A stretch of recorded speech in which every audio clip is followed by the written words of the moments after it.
তো প্রিয় দর্শক, তো আমাদের গ্রামে একটা বিষধর সাপ ঢুকতে রয়েছিল।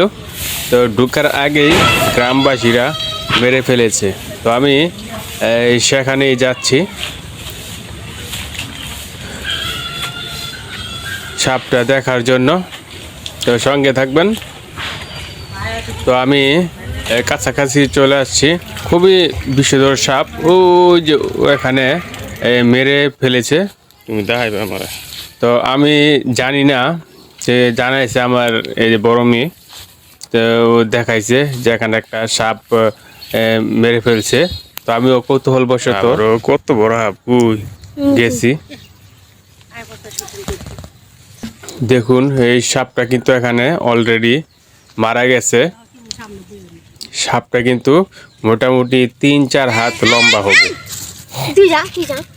এই সাপটা কিন্তু দেখতে অন্যরকম লাগতেছে। তুমি দেখছো কোন সময়?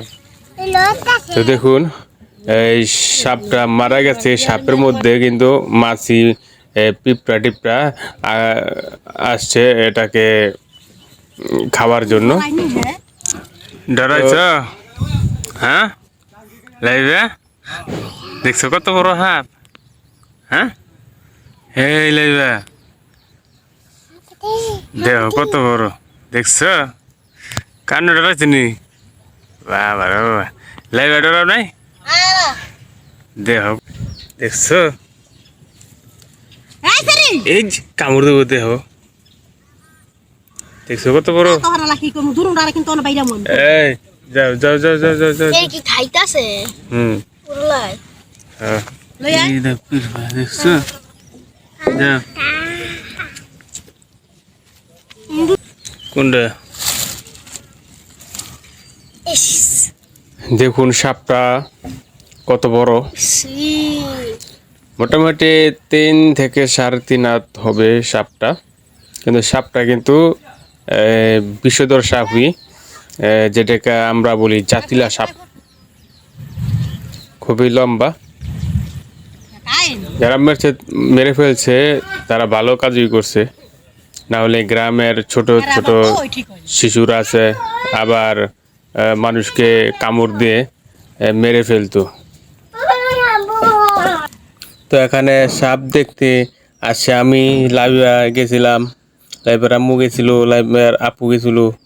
তো দেখুন সাপটা কিন্তু মাথার মধ্যে অন্যরকম দেখা যাচ্ছে। সাপটা সবসময় যেই আমরা সাপ দেখি, এটা কিন্তু একটু ব্যতিক্রম। কাজেই এখানে বোঝা যাচ্ছে সাপটা বিষধর, কামড় দিলে মানুষ মারা যাবে। দেখুন সাপটা কিন্তু পিঁপড়া এসে আক্রমণ করতেছে। কত বড় একটা সাপ!